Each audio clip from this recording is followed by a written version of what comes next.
Assalamualaikum warahmatullahi wabarakatuh. Perkenalkan, nama saya Abelia Fitri Rahman dengan NIM C1C022133. Baiklah, saya akan menjelaskan materi mengenai SPT dan SSP. Materi yang pertama yaitu SPT.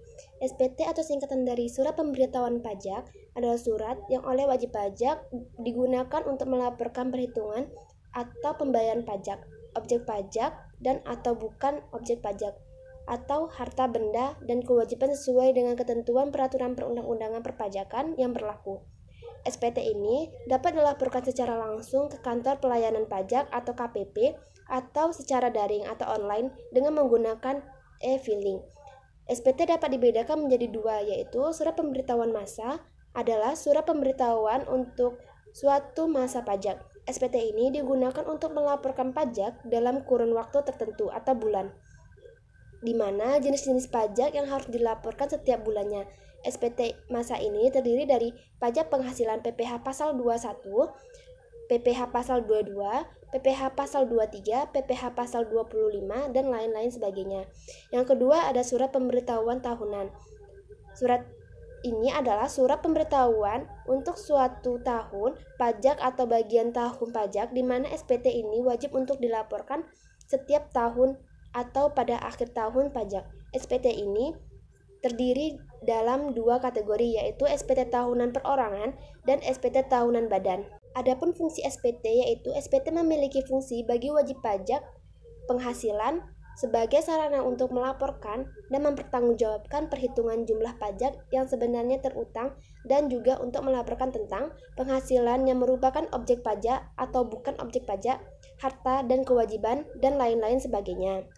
Sedangkan bagi pengusaha kena pajak, fungsi surat pemberitahuan adalah sebagai sarana untuk melaporkan dan mempertanggungjawabkan perhitungan jumlah pajak pertambahan nilai dan pajak penjualan atas barang mewah yang sebenarnya terhutang, dan untuk melaporkan tentang pengkreditan pajak masukan terhadap pajak keluaran, pembayaran atau pelunasan pajak yang telah dilakukan sendiri oleh pengusaha kena pajak, dan lain sebagainya.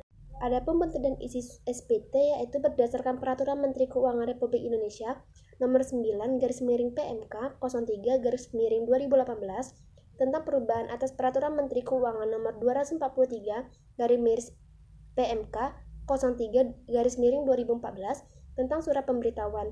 Bentuk SPT dapat berbentuk formulir kertas atau hard copy dan dokumen elektronik.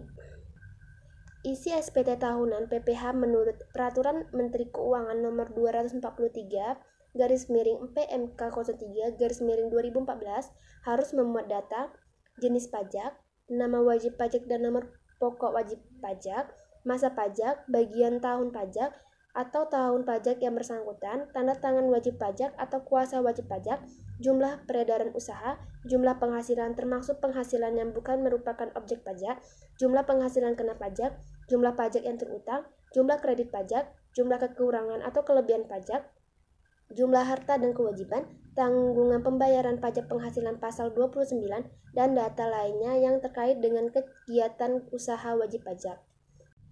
Adapun yang wajib mengisi SPT yaitu pelaporan SPT pajak tahunan wajib dilakukan oleh seluruh masyarakat Indonesia yang memiliki nomor pokok wajib pajak, baik orang pribadi maupun badan atau koperasi, sesuai dengan definisi dari SPT pada pasal 1 ayat 11 Undang-Undang Ketentuan Umum dan Tata Cara Perpajakan.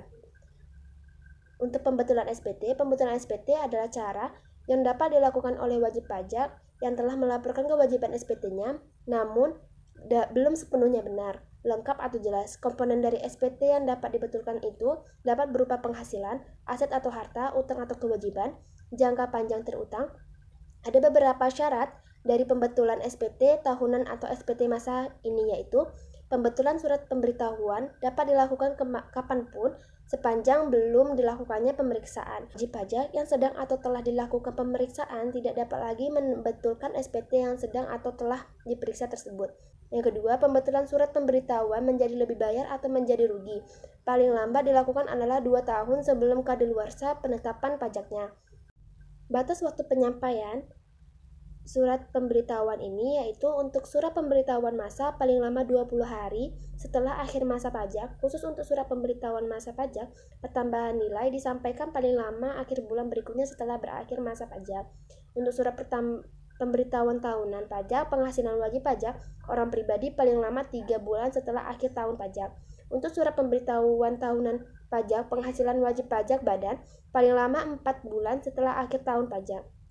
Adapun penundaan penyampaian SPT batas waktu permohonan penundaan pelaporan SPT tahunan untuk PPh badan dan orang pribadi yang tidak bisa menyampaikan surat pemberitahuan dalam jangka waktu yang telah ditetapkan karena hal-hal tertentu adalah paling lama 2 bulan setelah batas waktu penyampaian surat pemberitahuan PPh. Permohonan penundaan pelaporan SPT tahunan PPh dapat dilakukan dengan cara menyampaikan pemberitahuan secara tertulis atau dengan cara lain kepada Direktur Jenderal Pajak atau Kantor Pelayanan Pajak dengan formulir yang telah ditentukan. Untuk sanksi keterlambatan atau tidak menyampaikan SPT menurut Pasal 7 Undang-Undang Ketentuan Umum dan Tata Cara Perpajakan, apabila surat pemberitahuan SPT ini tidak disampaikan dalam jangka waktu pelaporan atau batas waktu perpanjang penyampaiannya, maka akan ada sanksi administrasi yang akan dikenakan berupa denda sebesar Rp500.000 untuk SPT masa pajak pertambahan nilai, Rp100.000 untuk SPT masa lainnya, Rp1.000.000 untuk SPT tahunan pajak penghasilan wajib pajak badan, Rp100.000 untuk SPT tahunan pajak penghasilan wajib pajak orang pribadi. Masuk materi yang kedua, yaitu SSP. Surat setoran pajak adalah bukti pembayaran atau penyetoran pajak yang telah dilakukan dengan menggunakan formulir atau dilakukan dengan cara lain ke kas negara melalui tempat pembayaran yang ditunjuk oleh Menteri Keuangan, yaitu kantor pos atau bank BUMN atau BUMD. SSP memiliki fungsi sebagai bukti dan laporan pembayaran pajak apabila telah disahkan oleh pejabat kantor penerima pembayaran yang berwenang atau apabila telah mendapatkan validasi, juga tentunya sebagai sarana untuk membayar pajak. Berdasarkan jenis-jenis pajak, berikut adalah batasan waktu pembayaran SSP. Yang pertama, untuk PPh pasal 21, 23, 26, 4 ayat 2, batasnya adalah pada tanggal 10 bulan takwim berikutnya setelah masa pajak berakhir. Untuk PPh pasal 22 impor, PPN dan PPNBM, batas jatuh bersamaan dengan pembayaran bea masuk. Untuk PPh pasal 22 impor, PPN dan PPNBM, batas jatuh 1 hari setelah pemungutan pajak. Untuk PPh pasal 25, PPN dan PPNBM, batas jatuh pada tanggal 15 bulan takwim berikutnya. Untuk PPh pasal 22 impor, PPN dan PPNBM, batasnya akan jatuh pada 7 bulan takwim berikutnya. Baik, sekian yang dapat saya sampaikan mengenai materi tentang SPT dan SSP. Kurang dan lebihnya saya mohon maaf. Wabillahi taufiq wal hidayah. Wassalamualaikum warahmatullahi wabarakatuh.